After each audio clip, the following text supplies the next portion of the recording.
কলা নিবেন, কলা মোটা মোটা কলা, চিকন কলা, আমার দরকার পড়লে আমারটা পুই দিছি। কলা নিবেন, কলা। কোন কলা কথা কইলা? ভাই চিকন কলা, মোটা কলা, আমারটা হুইদি কলা আছে। আরে ভাই তোমার তোমার কলা আবার কি কলা? ভাই আমার কলাই মানে এই কলা। নামা দেখি তাহলে দেখি ভাই দেখুন, তোমার কলা তো সাইজে বড় হয়ে আছে, এটা কি তোমার কলা? জি ভাই এটা আমারই কলা। আরে ভাই তোমার কলা হইলে তো খান যাইতো না, কলা দিয়ে নামবো না ভাই। ভাই আমার কলা মানে এটা আমার গাছের কলা, বুঝছেন? ও আগে বলবা না, তাহলে তোমার কলা তো দেখতে সাইজে ভালাই আছে, তাহলে একটা খাই দেখি। ভাই খাই দেখুন। আচ্ছা लेकिन ये साला कर क्या रहा কলা দেখতে কিন্তু ভালো আছে মাশাআল্লাহ। এ তো চিকন কলা কে?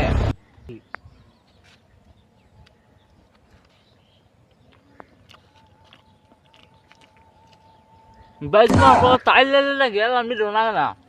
ভাই এলে কি করে, আমার কলা তো কোনোদিন তো আইলে তো না কেনা। আরে ভাই আইলে নাকি? না ভাই আনে মিছা তা কইন, কিন্তু কলা মিষ্টি নাকি আনে খালি খাইতাছেন? ভাই তোমার কলা হচ্ছে কোনো একবারে না, ওক কই ছয়শ। এই ভাই আনে ফাইজলে মিছা কলা খায়, কলা দাম দেন না, কলা খায় কইন হে কলা কো কলা কোন কি করে? না, এই কলা নিলাম নিয়াম না, এই কলা নিয়ে